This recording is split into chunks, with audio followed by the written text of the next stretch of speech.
Good evening, and welcome to episode 30 of the Clash of the Reds podcast. Once again, I'm your host for tonight, Dawg.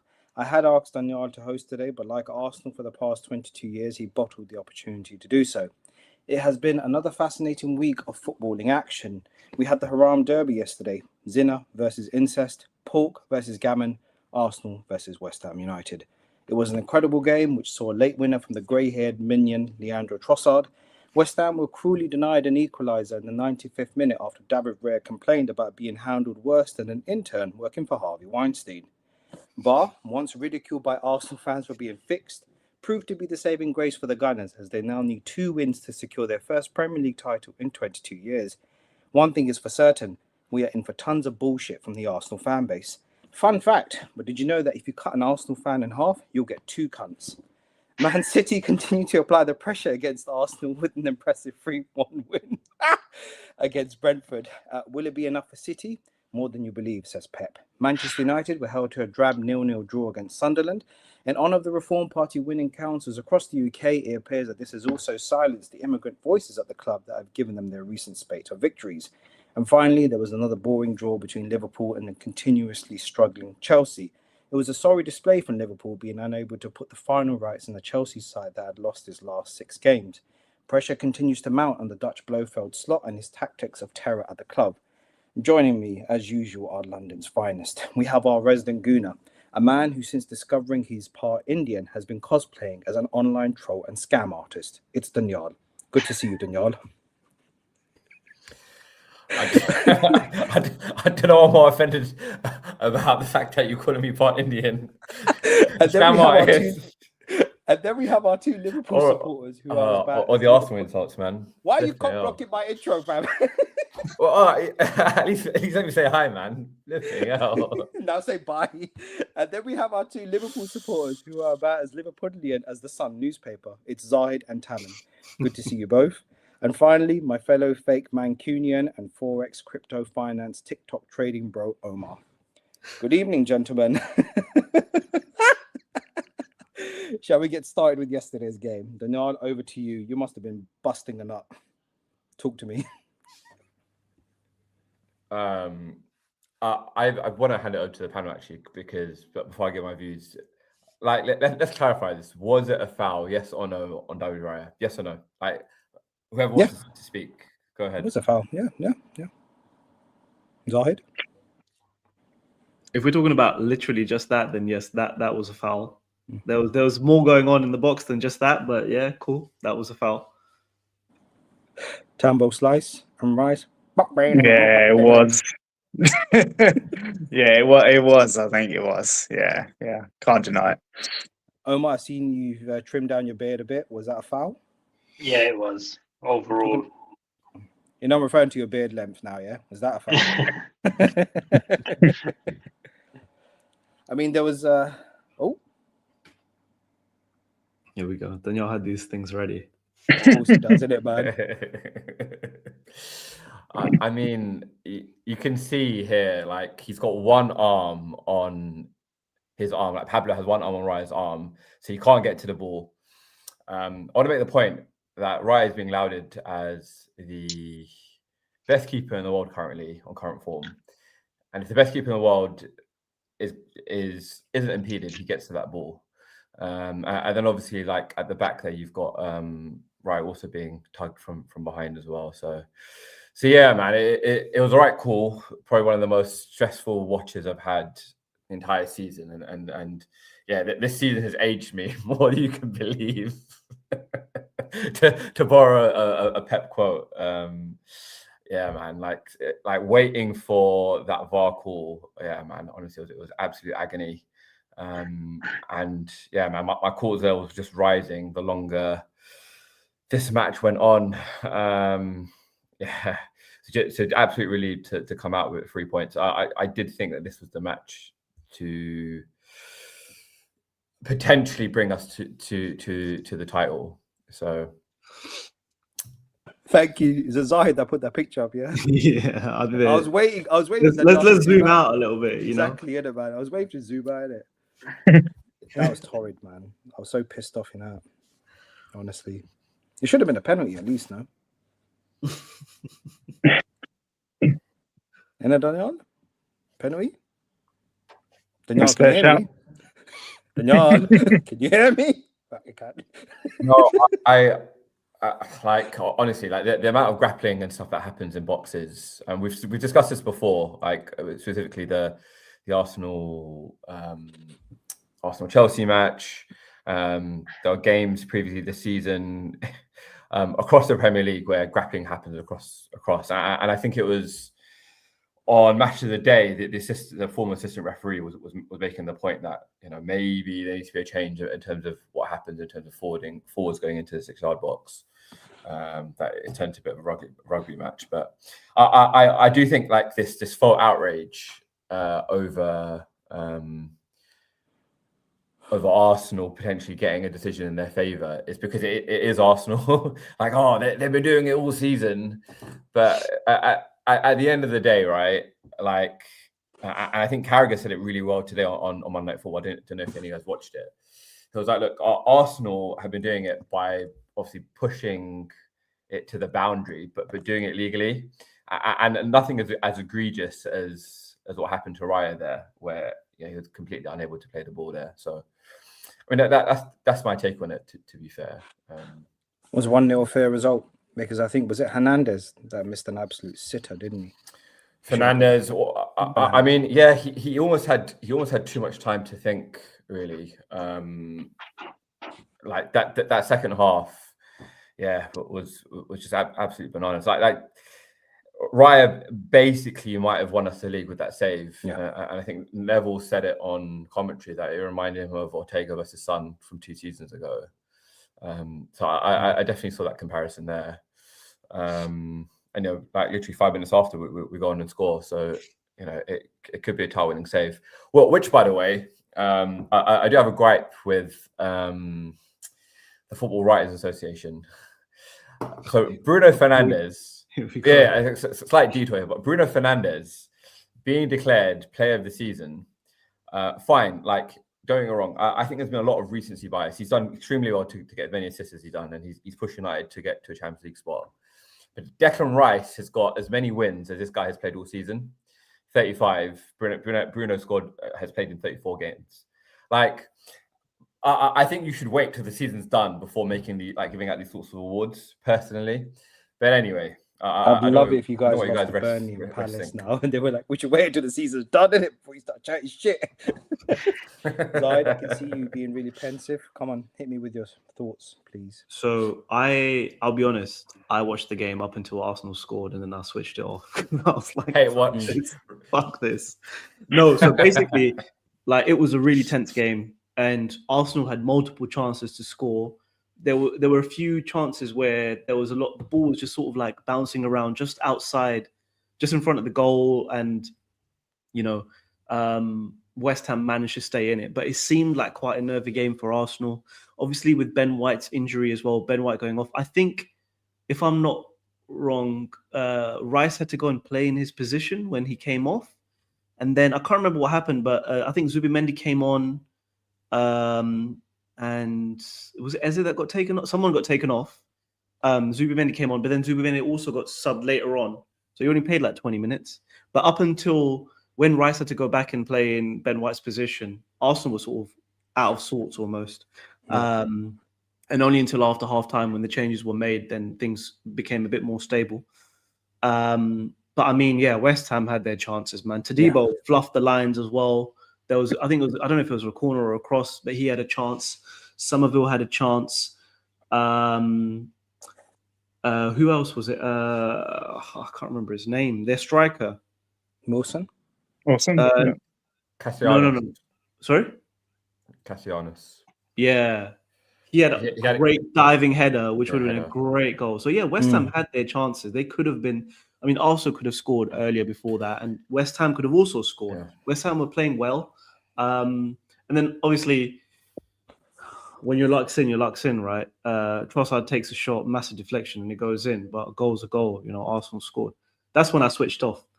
And then only afterwards, I saw about the whole Wilson thing and what was going on with that. But yeah, I mean, West Ham didn't sit down. You know, they carried on attacking. They were clearly playing. Like, where was this performance all season? Why is it only when they get into relegation zone do they decide to start to play? But yeah, I mean, so much happened in the box for that goal. It was just, I mean, Rice had, like I showed you, Rice had his hands all over Mavropanos. There was multiple people holding. I mean, there were 2 players holding Raya, so fair enough. And Danyaal was saying that Arsenal did it legally this season and didn't push. No, I didn't say that. You said that. Kara said that. Yeah. Yeah. I mean, I would say that no one has done it. I don't know. At least in recent years, I don't think anyone has done it to this extent that Arsenal have done it. So I don't know if it's just like the referees are going to have to catch up with this. It's just something new happens, and then referees make a change, and then they go back flip-flop. The one time... It's just one of those things. Yeah. The one time Arsenal did do something like that was where it was 2 seasons ago, and it seems we're crying about that as well, when I think Arsenal were playing Leicester and Ben White was holding the keeper's arm. And then Leicester, Trossard fired in a rocket from like the edge of the box. So in some regards, there was some consistency there, and I think some consistency when it comes to fouling the goalkeeper. They're a bit of a protected species in football compared to outfield players. I think what Arsenal have done basically have been to put Ben White on the keeper. Obviously, West Ham were very blatant with it by trying to hold Raya, but Arsenal, just without hands, block the keeper, put pressure on the keeper, whatever. But yeah, that Darren Can was on Match of the Day, and he suggested... Darren Can, that was his name. Yeah, he suggested before the corner is taken, no attackers are allowed within the 6-yard box, and only after the ball is in play should they be allowed to enter into that area, which would allow clear separation between the attackers and the defenders. But obviously that will not happen unless IFAB decides that that's what they want to do going forward with corners. Now, I don't know if that's necessarily going to happen. I mean, I guess we'll see what happens at the World Cup. If this is like all over the World Cup and that's what's happening, then yeah, maybe that's what will happen. And the changes going into next season. But yeah, your thing about Bruno Fernandes getting voted Football Writers Award, I don't know, maybe the football writers are looking at it and thinking, maybe Rice hasn't done enough necessarily in terms of individual performance. Yeah, he's got the same number of wins as Bruno Fernandes has played, but just being in a winning team is different to actually having an individual performance, and they're choosing a player based on an individual performance throughout the season, right? I don't think it's throughout the season. I think it's recency bias, because if you look at Bruno's first 6 or 7 games, he wasn't producing like he is now. Mm-hmm. So I do think it's recency bias, to be fair. Like, it's not looking at the totality of it. It's looking at what's happened in the last month or last 6 weeks. Well, where Bruno has been brilliant for United. I'm not denying that, but that's my point. Omar, did you watch the match? Yeah. Sorry. I wouldn't say it's the last 6 weeks. I mean, he's been hitting these assists since about October time. That is most of the season. Yeah, the first 2 months of the season, he didn't get an assist. But the fact that he's had this many without doing anything in the first 2 months, come on, you can't say it's just the last 6 weeks that they're basing this off of.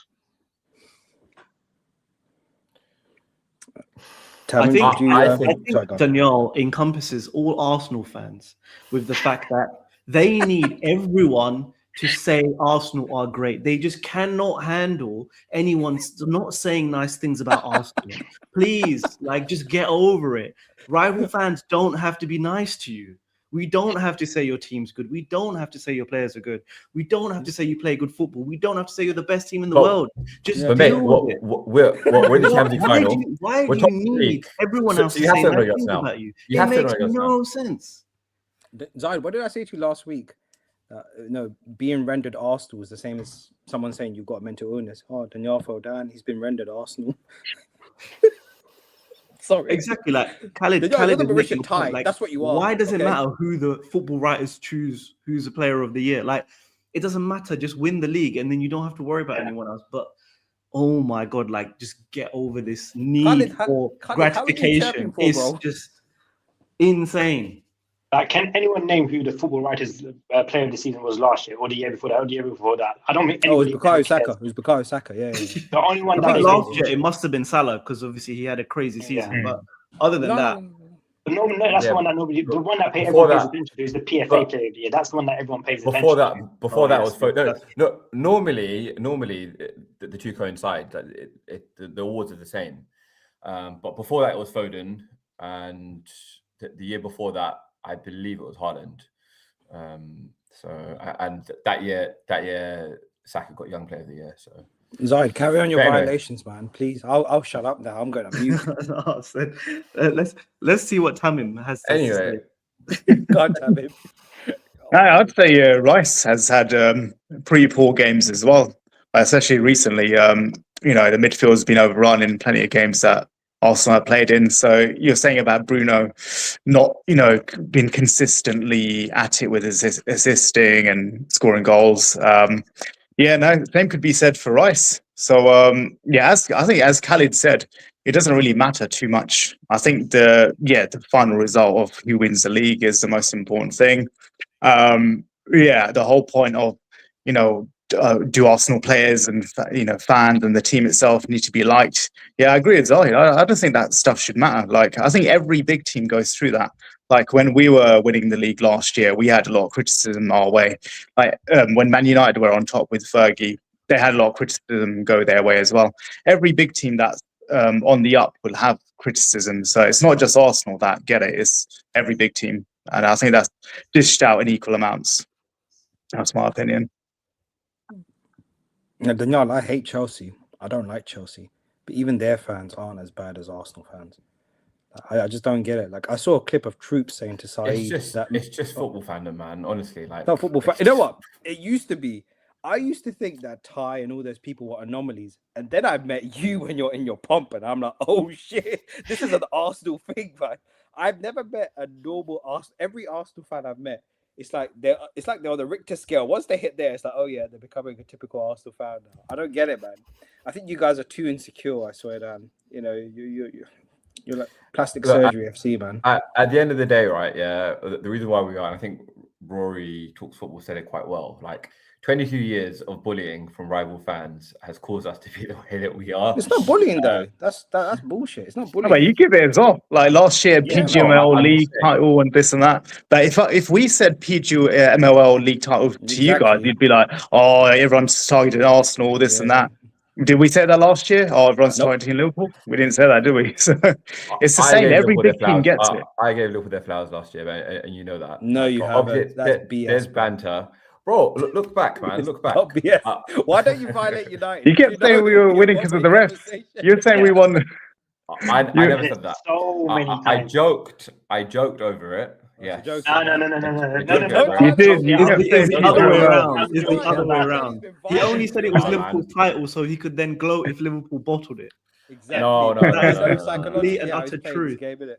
Yeah, and I would say it's only this season that you said that you've been saying that Liverpool deserve to win it. Yeah, and you kept saying it in sarcasm, isn't it? He was like, Liverpool is the greatest team ever. Come on, you did. You obviously don't mean that. Come on. And Ian Wright has your audacity to say, I meant it from the depth of my heart, my friend. Oh, sure. Yeah. You guys are the victims of your own failures, man. That's what it comes down to. You could sit there and make all these criticisms about City, 115 charges. The reality is Arsenal want that same success, but they can't acknowledge the fact that they're just too insecure. They're a small club, man. I'm sorry. 1 Premier League in 22 years. Here's a fact. In 22 years, Chelsea has won 5 Premier Leagues, 2 Champions Leagues. Man United has won 5 or 6, and then they've won the Champions League as well. Liverpool, team that you always diss, 2 Premier Leagues, 2 Champions. I don't diss Liverpool. You guys have bottled 2 Champions League final, 2 European Cup finals. You won 5 or 6 FA Cups? Spare me the bullshit, man. This is the price you pay for success. You shouldn't really give a shit about anybody else's opinion, man. Enjoy this time. Sorry, was that too much? Anyway, you said this stuff before, but regardless. Thank you, Zahid. As I mentioned, where's Khalid now, bruv? We're enjoying the league, bro. We'll enjoy the league and we'll enjoy our Champions League final as well, man. That's what people need to acknowledge at the moment. Anyway, if you guys win the Champions League, I'll genuinely rate you guys because that would be a big one. I think Paris is going to rip you guys a new one. Yeah, let's talk about it, man. Let's go for it. Worthy winners I of the mean, semi-final, Paris, or do you think Bayern Munich were robbed? Worthy winners. Yeah. Overall, they were the better team. overall, Hmm. over the two legs, Right. for sure. I think PSG are quite a scary team, man. Like they can either play free-flowing football and just score at will and just outscore teams, and then they also know how to shut down the game. Mm. Obviously, there was controversy with the handball. I think it was a handball incident, was it? Mm. In the game. But yeah, I mean, I think PSG are a scary team, but the final is the final, you know, like anything can happen. Teams that are on form can just freeze, momentum shifts. I think about Liverpool beating AC Milan in that Champions League final. And you think about the team, that AC Milan team, who battered us the next year. In the somehow we got to the final again the next year. We got battered in the final. But yeah, like you can go from 3-0 down at halftime to come back and win in extra time or penalty, sorry. So yeah, anything can happen in the final. So even though I would say it's like a free-flowing attacking team like PSG playing against a solidly defensively sound Arsenal team, it'll be interesting to see what happens. I don't think it'll be a high-scoring game. 1-0, 2-1. I mean, finals aren't usually No. high-scoring games. It's just tactical battles. Yeah. Danyaal, are you happy with PSG being in the final, or would you prefer Bayern? I would have preferred PSG, to be fair. Really? I feel for Harry Kane, man. 56 goals in the season, right? What's he got to do to really win? wanted him to be in the final and then score against Arsenal, the winner. That would have been nice, you know, for all those years of banter. But yeah. Why PSG, Danyaal? Is it for the revenge aspect or? Or Paris. We lost in Paris. Let's Bayern beat more. Paris. No, I feared Bayern more. Really? I think you'd have had Bayern easier. I feel like the defense. Yeah. Zahid, I see that look in your eyes. It's like, is this reverse psychology again? Oh yeah, no. Yeah, please explain why you would choose PSG over Bayern, because that doesn't make sense. Yeah.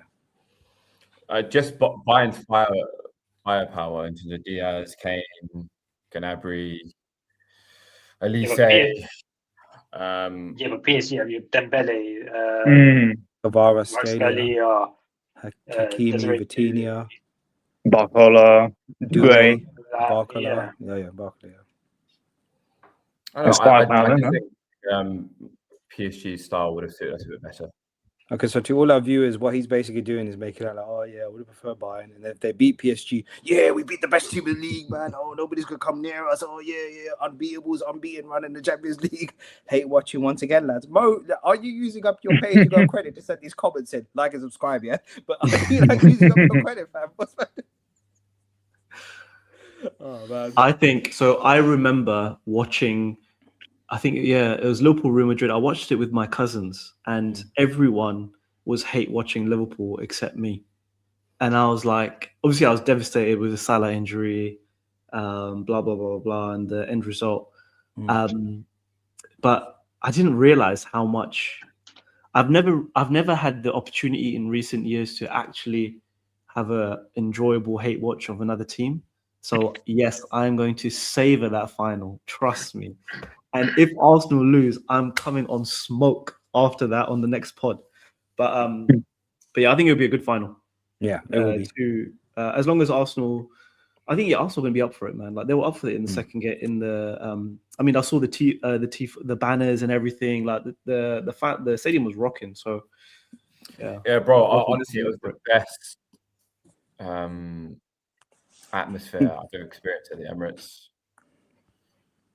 Trossard's your clutch player, man. I think he might do something in the final. He pops up like one of those mushrooms from Super Mario when you least expect it, man. He's a quality player. He's been off form recently, and for him to suddenly come back on form, or at least like start to get some, key passes and whatnot, and have an impact on the game, I'm surprised. But because he seems a bit like a second string player to me, like he's part of your second 11 rather than your first 11. But I mean, he's effective, right? So can't really. Who's that joining? Sorry. Danyaal's trying to produce virtual. He's trying to add another Arsenal fan to this chat. Put a fake voice. Oh, we won. Never told you that. Oh, God. Atletico Arsenal semi-final. Horrible game, but oh wait, we've got a comment from Khalid. Khalid, we've got a score to settle PSG. They're better than Bayern.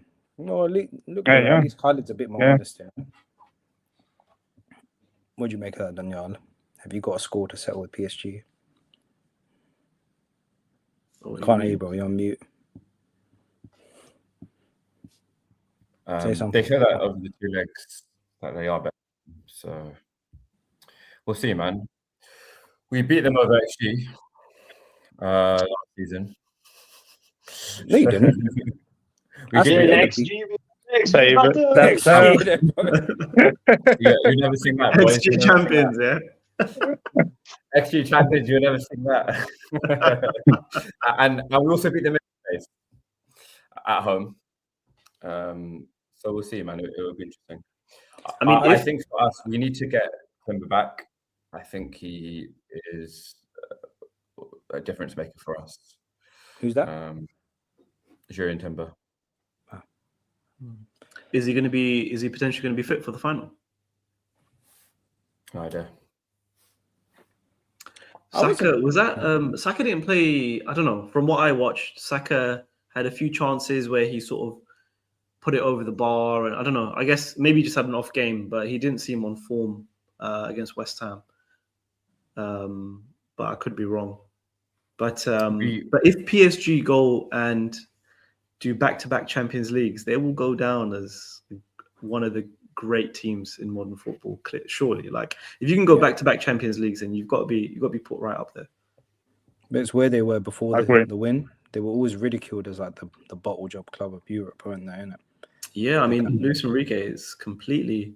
I mean, he dished out Mbappe, threw Mbappe out. Messi left as well. Obviously, Neymar was gone. So then he really took over the squad and got everyone on side. Even Dembele, Xbox Dembele, who didn't turn up to training, turned up late, whatever.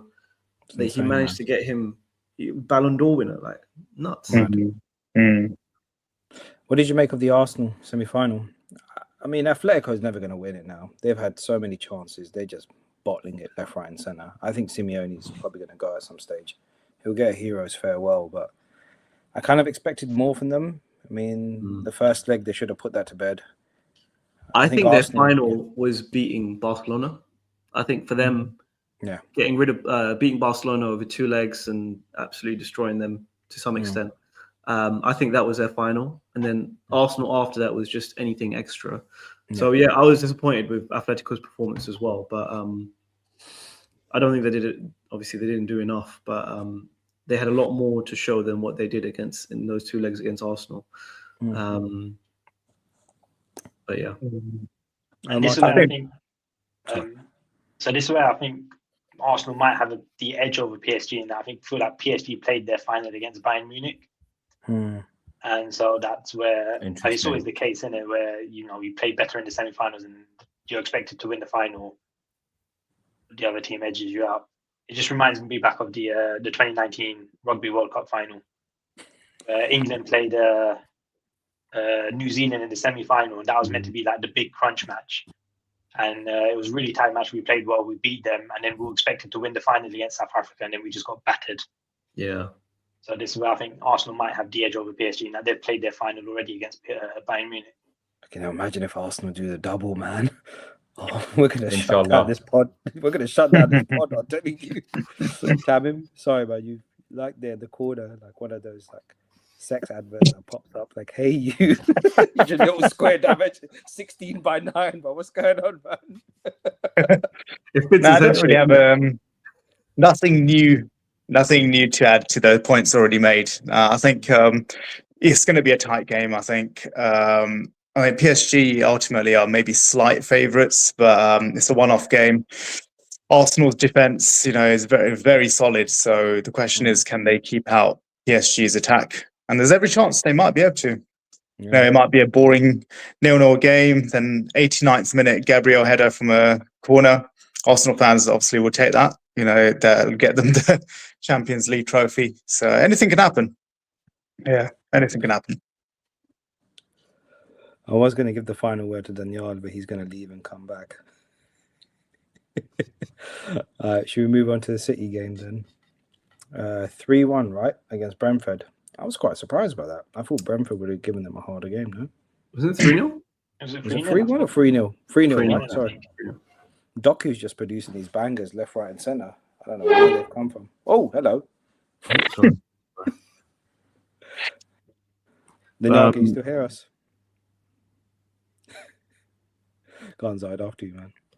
I watched the highlights of the game, and it seemed that City were pretty nervy up until their first goal. And then after they scored, then they realized they remembered how they play football. And it was interesting because obviously Arsenal fans would hate watching the City game. And any little thing like, oh, Nunes slipped, he contacted with I don't know if it was Shada, I think, and that should be a penalty and that should be a red card. Collins throws Bernardo Silva to the ground and Bernardo Silva forearms his leg. Bernardo Silva should be sent off for a red card. Like, it's just, honestly, Arsenal fans, man. Anything and everything. But yeah, there were some questionable calls in that game, just like there were questionable calls in the Arsenal-West Ham game, which is fair. But yeah, City didn't really come out of their show until after they scored. Doku, like you said, he's just taking the game by the scruff of the neck, man. Like there were moments in that game where he's just like standing there on the byline, and he's just he's waiting for the defender to commit, and he's just like, I'm gonna get past you. Like, doesn't matter what you do, I'm gonna get past. I'll stand still and I'll wait for you to commit before I just go past you. And he scored a great goal. Marmoush scored a great third goal as well. That was interesting though, because Bernardo Silva was pushing the team to try and score more goals because obviously he was thinking about goal difference and everything. I mean, ultimately, I think City have lost the opportunity with that game against Everton. I think they lost their chance really, because it's back in Arsenal's hands. I don't see Arsenal slipping up now. No. I think the momentum is definitely in Arsenal's favour, both in the league and with everything going well in the Champions League. I think, unfortunately, it's Arsenal's sort of parade to the title. I mean, don't you think Bernardo Silva should have got sent off for that, man? I mean, like, Sorry? Don't you think Bernardo should have got sent off for what he did? Because he left I mean, out. you could argue that, yeah, that he forearmed him in the back of the leg. I don't know, man. I feel like I think that's violent contact, man. I mean, think back to Beckham in the World Cup. If Collins had gone down, if he dived or if he'd fallen to the ground holding his leg or whatever, I think he would have been sent off. But we just carried on, so maybe the ref didn't make anything of it. But then that also comes back to the whole thing, like, should players then simulate, and like, what do they do? Refs don't take it seriously, blah blah blah. And obviously, where was VAR for all of that? Yeah, there were. You could argue it. You could argue he should have been sent off. And I don't like Bernardo Silva anyway. I think he's a prick. One thing we agree on. Yeah. What did you make of the potential penalty as well that Brentford could have got? I don't know, man. It looked like Nunes slipped and somehow, or actually, there was another opportunity where I think Shada gets pushed in the back, potentially. He gets forearmed in the back or elbowed in the back or something. So yeah, I mean that's another. I only saw the highlights, so I can't really say. But VAR didn't deem it to be a penalty, maybe because it was potentially a bit soft. I don't know, but yeah, I guess Shada felt contact and went down, but it wasn't deemed to be enough to warrant a penalty, apparently. Yeah, I think kind of made the difference entirely. So I generally don't like watching City play because inevitably they're going to score and it becomes an unsuccessful hate watch. But I had my parents round, so I needed to put something on for them. So I had to have it on in the house, unfortunately. I think it's a good point from Khalid here. Like, you could say Bernardo deserved a red, but Guerrero could have got one versus Harden too. Yeah, and I think it's going back to the point we're making earlier about like players selling it or not. Like if Collins sold the punch, if Haaland sold the headbutt, like, yeah, we could be looking at 3-game bans for both players. So I think the referees are not, like we've said in previous years, the referees aren't up to standard with what's happening in the game. Yeah, and there's a lot of hiding behind VAR as well. Like they don't want to make calls. Like even today in the Tottenham Leeds game, I don't know if you watched it, but like it was a blatant penalty. Like Tell almost takes Ampadu's head off, and it's like you can see he kicks him with his overhead kick. Like just give the penalty. Like stop referring to VAR all the time. Like actually do your job. I think it's at the stage of the season where they're like, we can't make a decision because we're going to dictate what happens both at the top of the table and at the bottom of the table.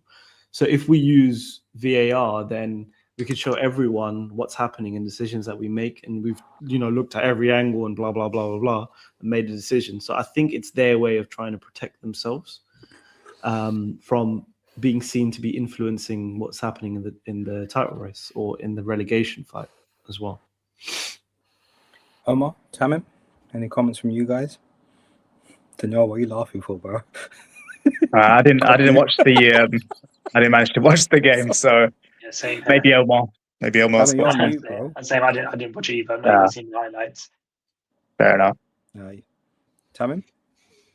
No, I was saying the same thing as Can't Omar. hear you, I didn't actually watch the Can't City hear game. you, bro. So Nothing is coming. you know, I can hear you. I can hear you. I think it's your side of the. Yeah. But it was definitely a weekend full of like VAR calls and like referee decisions. Even in the Liverpool Chelsea game, 2 offside goals for both teams. I think. Yeah, Chelsea both goals ruled out. There was Curtis Jones one, and then there was another one. There's one for Chelsea as well. That was ruled out. So yeah, man, it's just a weekend full of like refereeing decisions, kind of almost determining outcomes in some ways. It's a good segue onto Liverpool Chelsea. Yeah. Over to you, Zahid and Tamim, man. Yeah, Tamim gone. No, you go for it, Zahid. Did you watch the whole game, or was it highlights you're relying on? I watched some of the game, but it was mostly the highlights that I saw, and there was just a few that I noted. Some of the things that you were gonna bring up as well. Yeah. But I mean, yeah, obviously it was a great goal from Gravenberch. Although to be honest, they were complaining that because I was listening on BBC Radio 511, they were arguing with Rob Green about this, basically saying that it was a good goal, but it wasn't a great goal. The keeper should have done better because it wasn't in the top corner. And Rob Green's like, it's traveling at like 45 to 60 miles an hour. Like, what is he meant to do? What more can he do? But I think if he had shifted, was it Jorgensen? I think if he had shifted a little bit more to the left, maybe he would have saved it potentially. But yeah, obviously it was great build-up play, an assist from Rio, and then Gravenberch gets the goal. And then, as always with Liverpool this season, like we just give teams an opportunity to get back into the game, just defensively not sound. The Enzo free kick, I mean, the defending for that, like he just puts the ball through in between, and it just trickles into the back of the net, and it's just so frustrating, man. Like in previous seasons, we've been like absolutely solid at the back and good organization and whatnot. I don't know what has happened this year. Like our midfield leaders like McAllister and Gravenberch, and I don't know. It's just like I don't know if the players are just disinterested with how the league is going, and have just sort of like the form's off as a tail end of the season comes up. I really don't know, but it's just so frustrating to watch, man. And obviously Rio getting subbed off and literally the whole stadium booing that decision. That was just, Liverpool fans usually are behind the manager, and they don't.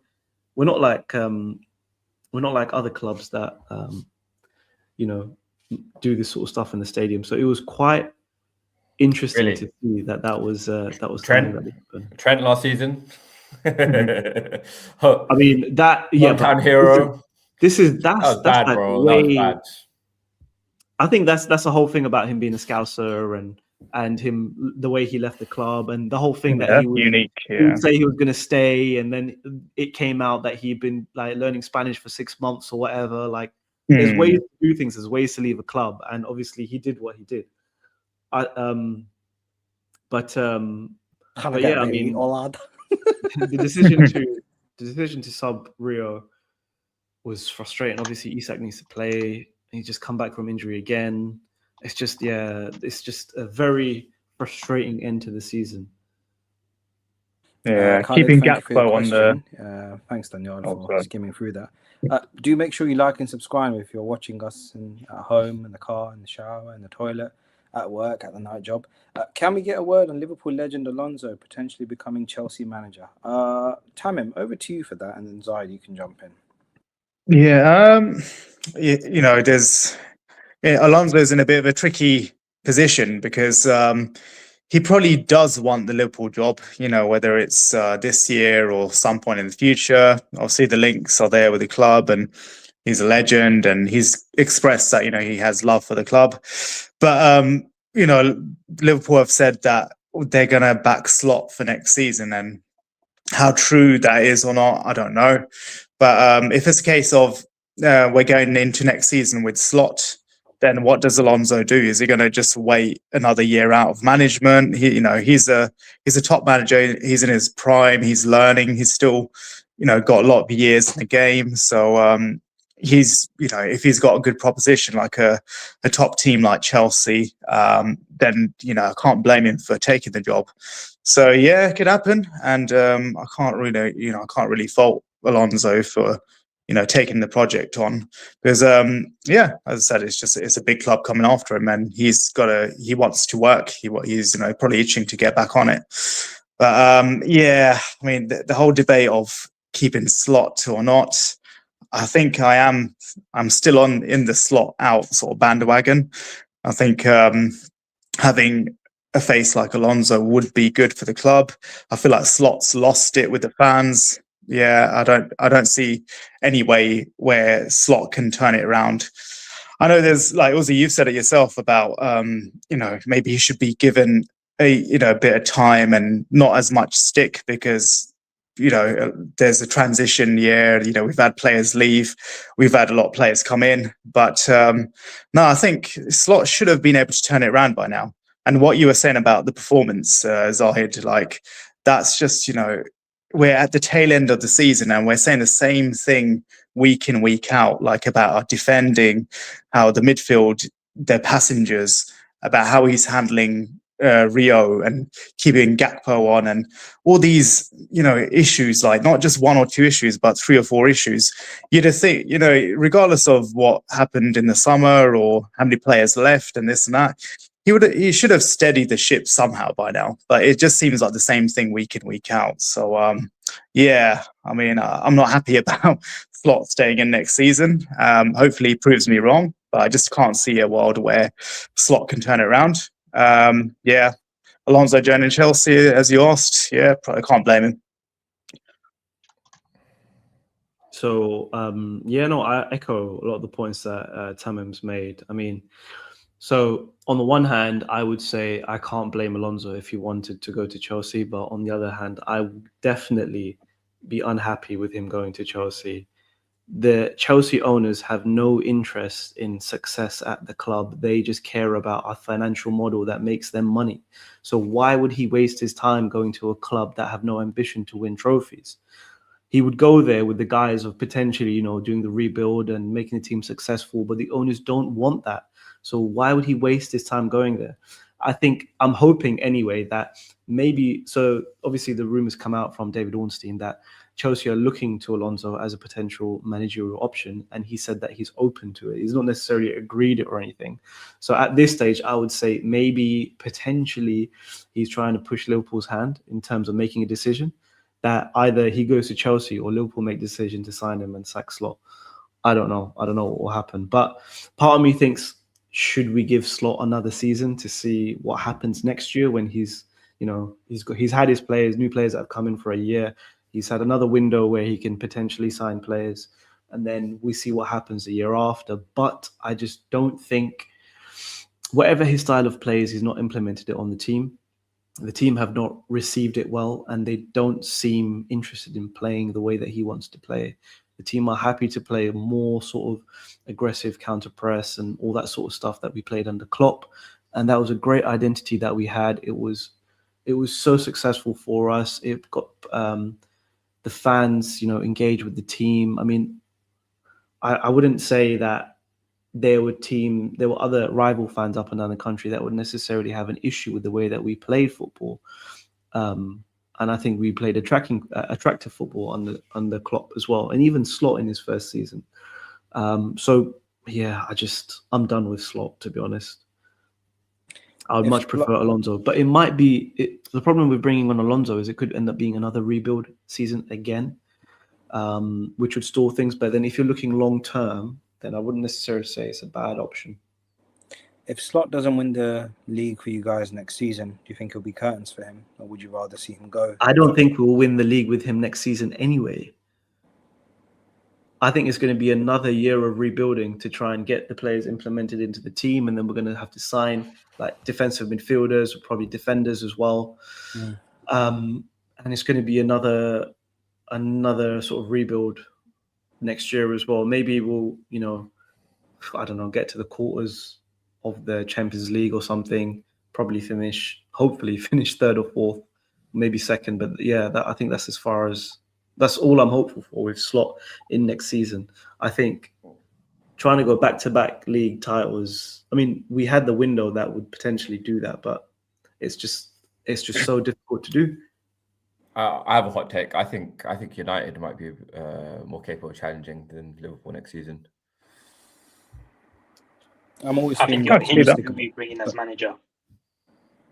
Yeah, I think that's true. If we stick with Carrick, then probably not. In the sense that I feel like it will be like an Ole type thing where we're circling top four, a decent cup run. If we were to get an elite manager in, then even then I think realistically probably not. But I don't think he was. Yeah, I don't think Enrique's interested. From what I've heard, he's most likely going to renew his deal with PSG. Supposedly his family are quite happy in Paris, so realistically, I don't see that happening. I've seen Emery's name be thrown around, and as much as as much as I like him, I just don't think he'll be the right person. Please, I would love it if you get Unai. I would absolutely love it if you get Unai. Danyaal, favourite. Honestly, I'd love it if you get Unai. I don't think he'll be able to handle the absolutely ruin your club. Sorry, Omar, you were saying Danyaal. I don't think Emery would be able to handle the scrutiny that comes with United. Yeah, he couldn't handle it at Arsenal, and United's far superior. So can handle it at PSG. Like forget Arsenal. You can handle it at PSG, man. So yeah, let's forget Arsenal. What is? I saw interesting enough. I saw Aaron Ramsey interview because he was asked about him being released from Arsenal fairly recently, and he said like the contract was on the table, but Unai decided to put it on hold. And it was at that point he realized one, he couldn't play for another football club. And he had tears in his eyes when he was saying this. He couldn't play for another football club. Were you there? Were you there? In England. You sure it wasn't the glint of the camera? You know what knows about you Arsenal fans? Yeah, you guys hate on that the way you vilify your ex-players, managers, the way you guys treat. Wasn't vilifying Ramsey, man. I was praising him. The way you guys treat Ozil, the way you treat Van Persie, the way you treat Wenger. You kicked out your greatest manager ever, and it's like the way you try to act like, oh yeah, we're a very united front. Don't give me that, man. If this Lego head bottles this league, but you'll be doing the same to him as well, man. You guys are holding Saka hostage. He doesn't need to stay at Arsenal. He should go to a better club and win titles. Yeah. He's just signed a 5-year contract. If you leave it above, he's just signed a 5-year contract. Moving on. Yeah, let's move on. Khalid, far superior. Someone tell him it's 2026. Exactly. No idea what you're referring to, bro. Khalid, you paid your you paid Khalid, man, to been boost you up in it. Oh, help me, please. Sparks, help me. I'm getting bullied. Not at all, man. Not at all. I guess Danyaal will leave you with the full. How are you feeling? Wait. Why you said F Robin Van Persie, bro? He's the that guy, bro.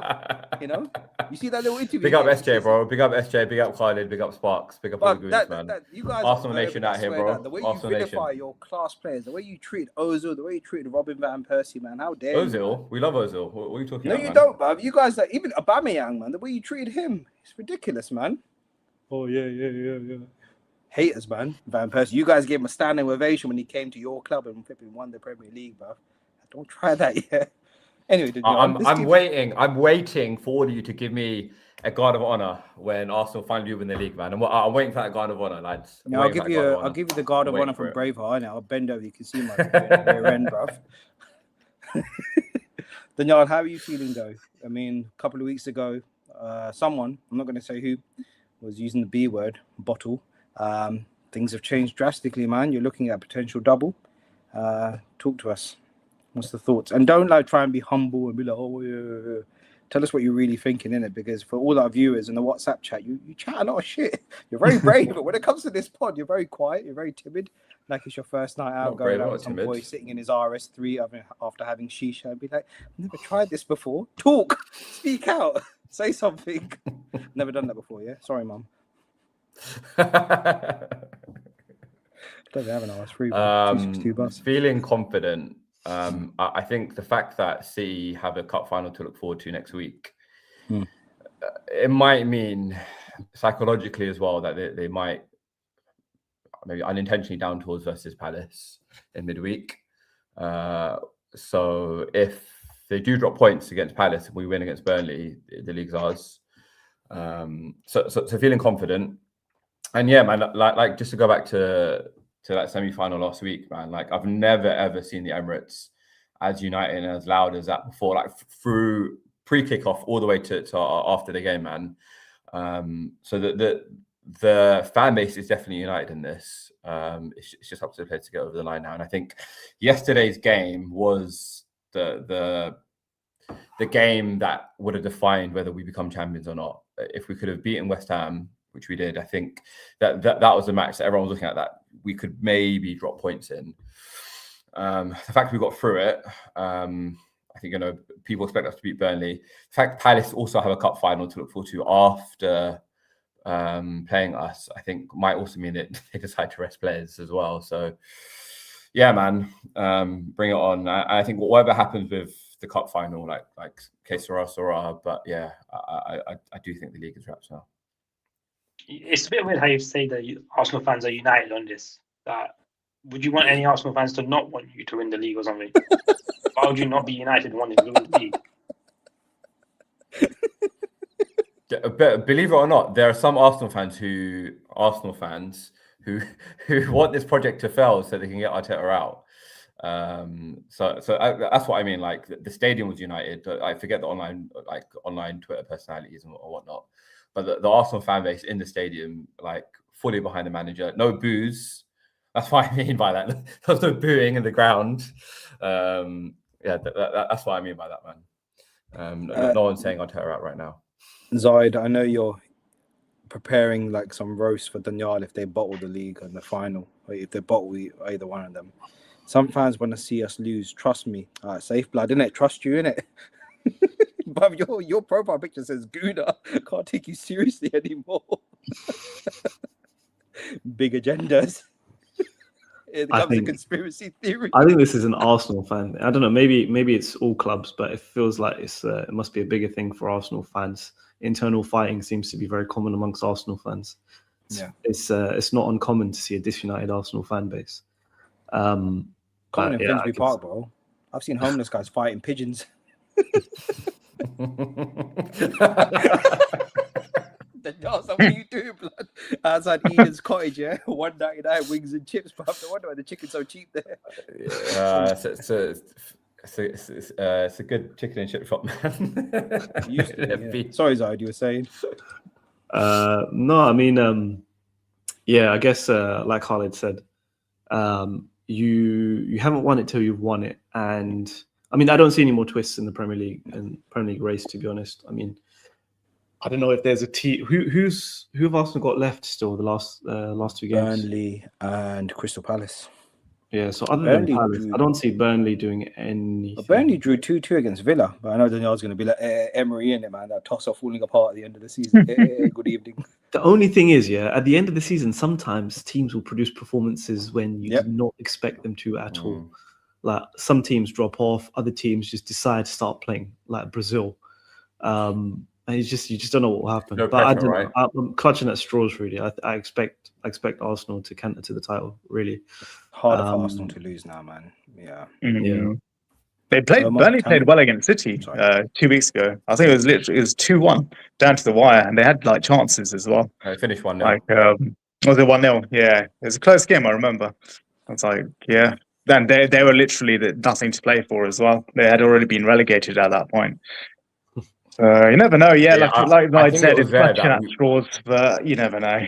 We saw City started to maybe get the infamous bottle virus in that game, because people were expecting to really spank Burnley 3-4-5 and up their goal difference, because people were expecting this title to go down to goal difference, and it didn't happen then. And there was definitely some nerves from City's perspective. It's a good point from Khalid here. City still got Bournemouth. It might be done by then. And Bournemouth away, like, they're on a hell of a run at the moment, so that's a really, really tough place to go to. So we could be champions without having kicked a ball potentially. But however it's done, inshallah, man, I'll be happy, bro. If you look back, City, where they kind of dropped points, so against Forest, they drew 2-2. Against Sunderland, 0-0. Was it against... They lost 1-0 to Villa. West Ham. West Ham, yeah. Was it Tottenham as well? They drew 2-2 or something. Everton. Brighton, 2-2, yeah. Spurs, 5 points to Spurs, or 4 points to Spurs, rather. I think they showed a table that City's lost the most points this season, about 12 points or something stupid. So I'd be surprised if, I can't see Arsenal bottling it. The banter era is over after 22 years, man. Enjoy it, Danyaal. We have to pick a new banter club for next year. Omar, any comments from you? Don't want to interrupt your Forex trading, bro. Omar, you're on mute, bro. No, just the same old. At this point, it's only going one way, and that's towards Arsenal. So yeah, I don't see. If we said it about 5 games ago, like the Arsenal's running was easier than City's, even though City won the match at the Etihad. If anything, that might have helped Arsenal a little bit in terms of before then, City were chasing, so the pressure was more on Arsenal to not. So they say it's easier to chase than to lead. I think after City won that match, everyone put it back onto City that City have got the advantage, and I think that kind of gave Arsenal a little bit of ease the pressure off of Arsenal and made it seem like they were the ones chasing. So that probably helped give them a bit of impetus, whereas City they clearly buckled at Everton. But yeah, I reckon it's a dead set game set and match for Arsenal. Shall we? Getting players back as well has been a big difference maker as well. Like getting Saka back finally, getting Calafiori back finally. Not having to finally always play Noni Madueke. Tamim, you okay? Yeah.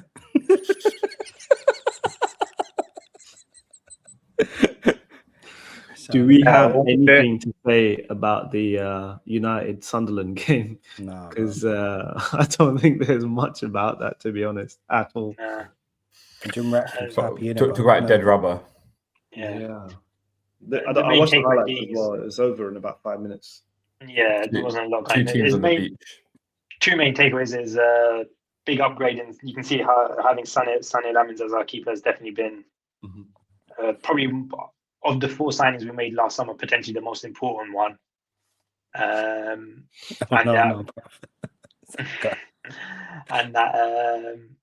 Potentially we're probably going to very, very much miss Casemiro next season. And you can see that he wasn't on the pitch yesterday, on Saturday, and you can see that quality was just not there. So unless we can get someone that will equal him, and to see Kylie's comment, Ahmad's definitely struggled a bit more this season. I think there's been a lack of, particularly in the second half following AFCON, there has been a lack of confidence there.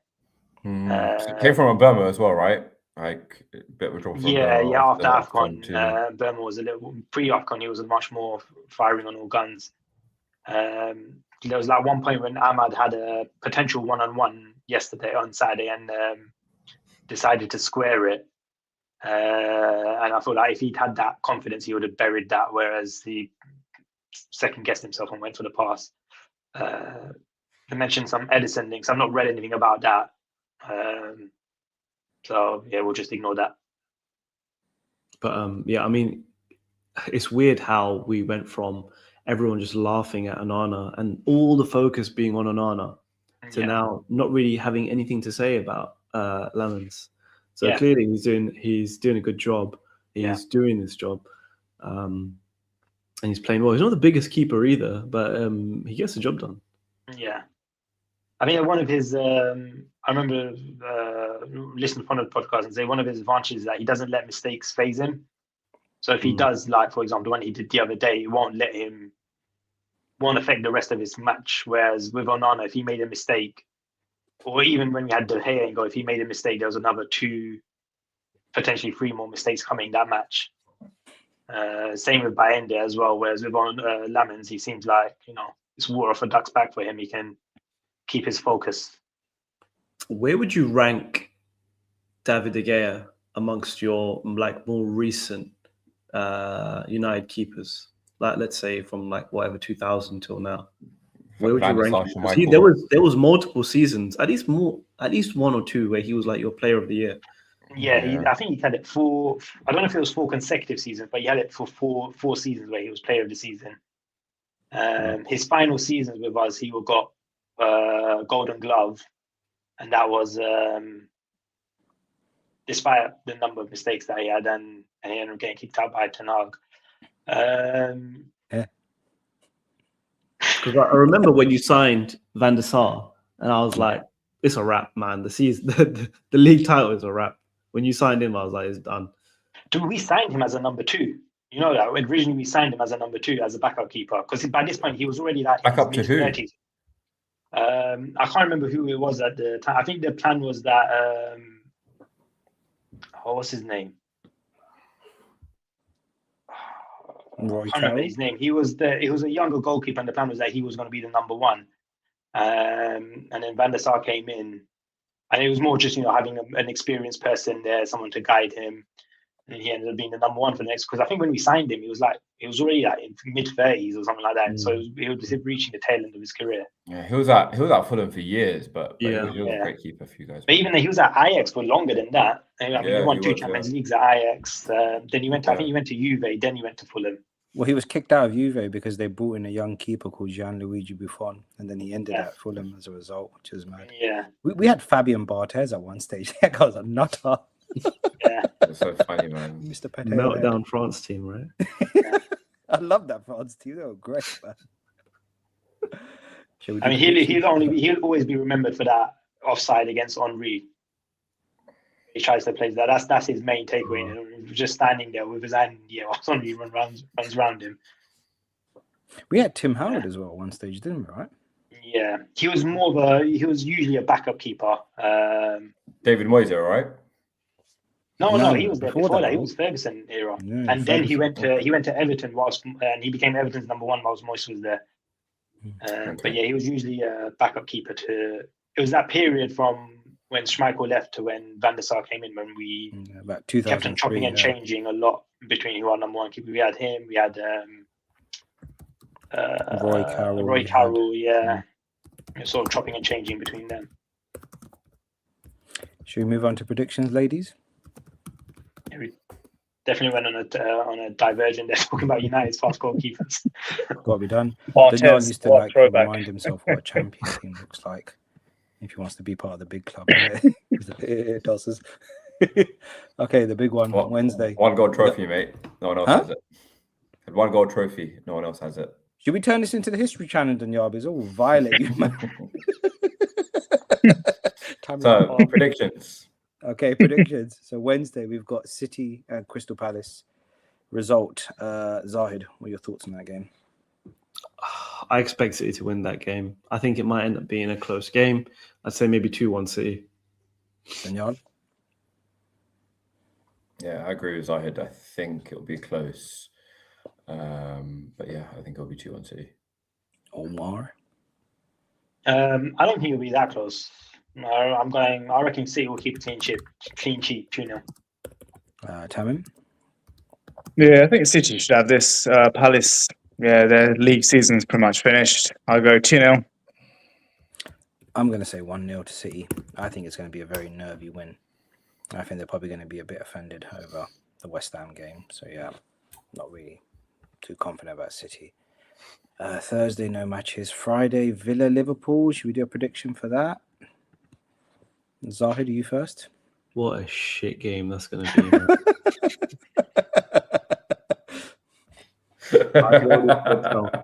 I expect it to be a 1-1 finish. Tamim. Yeah, I was going to say 1-1 as well. It's definitely going to be a boring watch. Maybe Villa are going to try, with their uncertainty. But yeah, 1-1, I'll go. Omar? Yeah, I wouldn't be surprised if it's a draw at the end.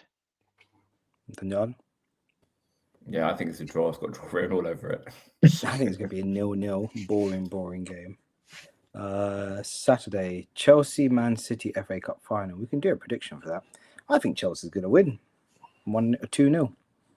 Man City will win. Okay. Chelsea don't have a manager. I just feel like Chelsea, I don't know why, they will just produce a random good performance, Didn't this manager beat City? Was it? They drew 2-2. Oh, okay. Yeah. When he was caretaker early in the season. Tamim, your prediction for the City FA Cup final? Or is Danyaal? I'm going to go 1-0 to City. Danyaal, your prediction?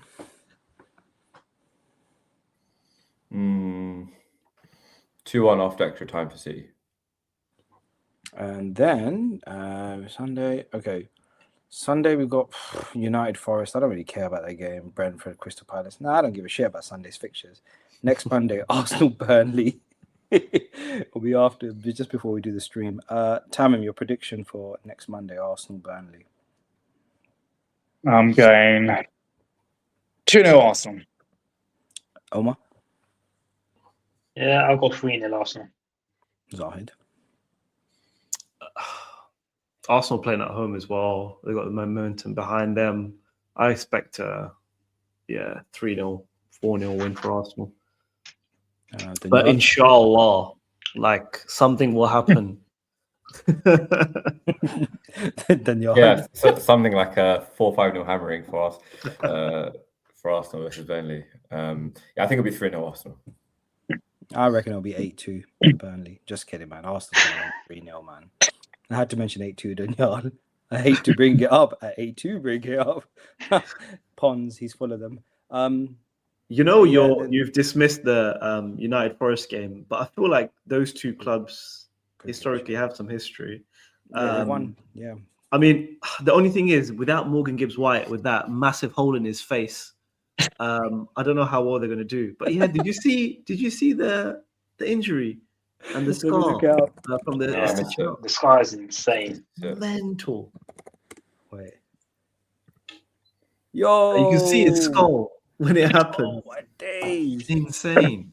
Have a look. No way.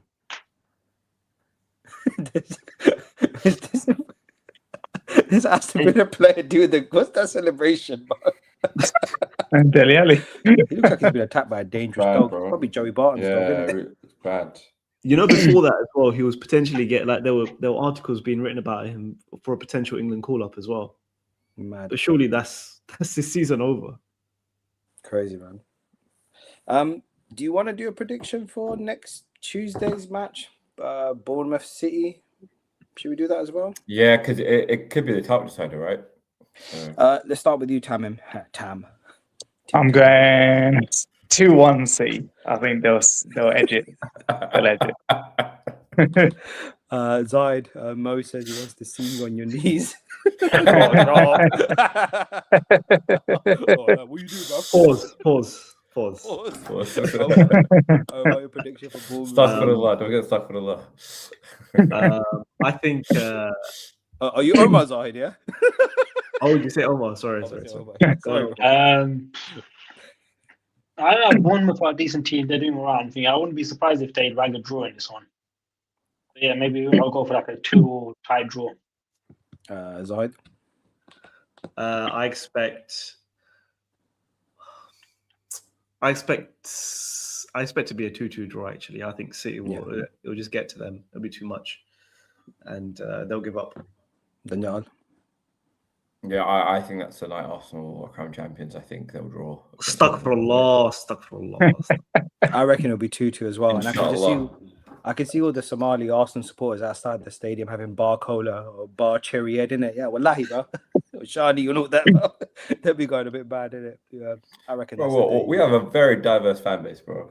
We're one of those diverse fan bases across all the country, probably. Is that also why you're hated? It's a reform government coming in, isn't it? Deport us Arsenal fans, right? That's brilliant. I think that's everything for today, gentlemen. As always, it's a pleasure. Thank you to everyone who's joined in. Please do make sure you like and subscribe. We really appreciate your support. We love doing these pods, and if you enjoy watching us, dirty fella, do make sure you like and subscribe and join us. Make sure you join us next Monday, whatever time we've scheduled these in for. Maybe Tuesday after the Arsenal game. We'll see. Okay, so I don't want to say see you next Tuesday.